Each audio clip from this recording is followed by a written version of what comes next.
mga balitang kinalap at tinagit ng mga Agila correspondent sa iba't ibang panig ng bansa. Pinakamalakas na pwersa, pinakamabilis na impormasyon. Dahil sa bawat bayan, may Agila. Magandang umaga Pilipinas, ngayon ay Abril 30, 2018.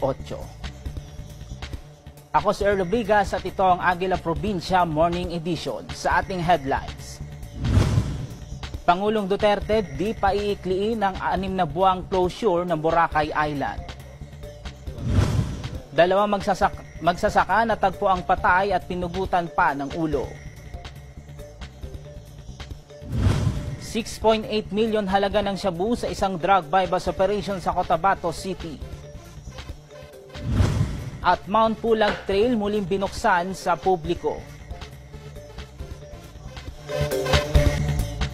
Sa ibang balita, arestado ang 2 drug dealers sa bypass operation sa Cotabato City. Nakuha sa mga sospek ang 20 malalaking sachet ng shabu na nagkakahalaga ng mahigit 6 na milyong piso. Nahulihan din sila ng 2 granada. May report si Odessa Cruz. Nasabat ng mga otoridad ang umabot sa 6.8 million halaga ng shabu sa isang drug buy-bust operation na ikinasan ng Philippine Drug Enforcement Agency Autonomous Region in Muslim Mindanao sa Cotabato City.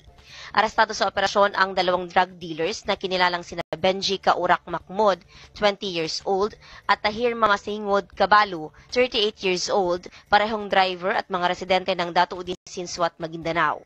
Ayon sa PIDEA-ARM, nadakip ang 2 suspek matapos magpanggap na buyer ang isang nilang agent sa Cotabato City Plaza alas 2 ng hapon noong Biyernes, Abril 27. Target lamang umano sa buy-bust ang isang pakete ng illegal na droga na nagkakahalaga ng 50,000 piso. Ngunit nabulagan na lamang sila na may dalang 20 jumbo size sachet ng shabu ang mga suspek.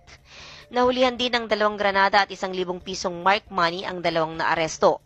Kasalukuyan silang nakatitina sa custodial facility ng PIDEA-ARMM dito sa Cotabato City. Kasama sa isinagawang operasyon ng mga elemento ng City Police Drug Enforcement Unit, CIDG-ARM at Barangay Anti-Drug Abuse Council.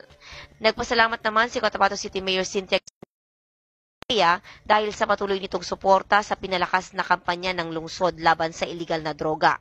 Nagpaalala rin siya sa mga nasasangkot sa ang droga na tumigil na sapagkat walang puwang ang mga ito sa kanyang lungsod.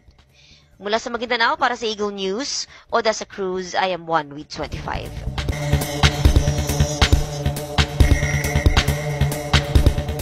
Natagpo ang patay at wala ang ulo ang 2 magsasaka sa Parang, Maguindanao. Patuloy na pinaghahanap ang ulo ng mga biktima at inaalam na rin ang motibo sa krimen.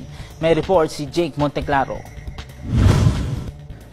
2 magsasaka ang natagpo ang patay at pinugutan pa ng ulo sa Parang, Maguindanao.